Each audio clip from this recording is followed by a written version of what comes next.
Follow CBS Miami.com, Facebook, Twitter Miami, CBS Miami, AP. All you need to really know is that the World Cup is the most widely watched sporting event in the world. So, here's a quick guide on what you need to know. The round of 16, we're just about there, coming out of the round-robin group stage where all 32 national teams play 3 games for points. There are no draws in the next phase. Instead, the winner of each of the 8 groups, 4 teams per group, plays against the runner-up from another group. In the group stage, teams earn 3 points for a win and 1 point for a draw. The top 2 teams in each group advance to the round of 16. There are tiebreakers if teams have the same number of points coming out of group play, but you don't want to go there.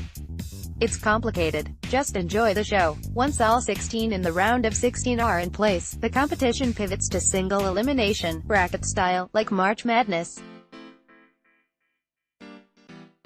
If the score is tied after the regulation 90 minutes, 2 extra periods of 15 minutes each are played. If it's still tied after that, there's a penalty shootout, with 5 players taking turns on the opponent's goalie.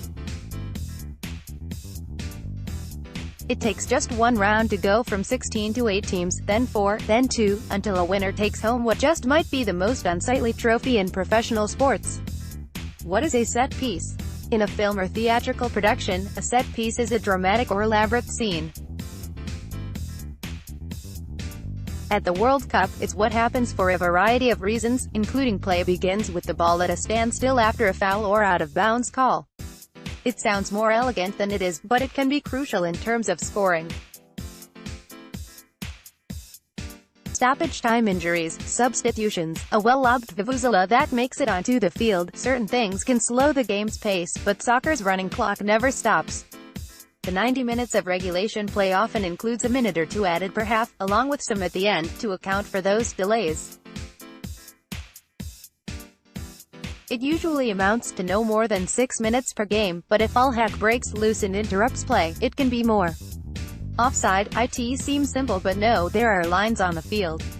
The lines mean something, but things get soccer quirky when it comes to this call. The offside rule goes like this: if an attacker, a forward, is on the opponent's side of the field and a teammate touches the ball, at least 2 players from the opposing team must be closer to the goal line than the attacker. If not, the attacker can't be involved in the play. When an official calls a team for being offside, the other team gets possession of the ball for an indirect free kick taken from the spot where the offense occurred. Still with me? It's a tricky call since refs must have just the right sight line to see it. What's all this VAR talk? It stands for Video Assistant Referee and involves camera technology to correct and clarify the decisions made by the regular refs. After trials last year, it is being used for the first time in a World Cup. Goal line technology was used in Brazil 4 years ago, but this is the debut of VAR. The video watching refs are centralized in Moscow and have access to lots of camera angles and speeds, including ultra-slow motion, at all the stadiums. Refs on the field are allowed to go to video to advise or clarify game-changing situations, offside situations, red card situations, those are really bad, and matters of mistaken identity. It's rare when a card is thrown or a player is sent off the field. What about those cards? Yellow cards are warnings. Earn 2 and a player is not only out of there, but his team must play a man down the rest of the match and he earns a 1-game suspension. The suspension from the next match can also be true if a player earns 2 yellows in separate matches. But there's this whole reset thing come semi-final time intended to prevent a player's elimination from a final because of yellow card accumulation.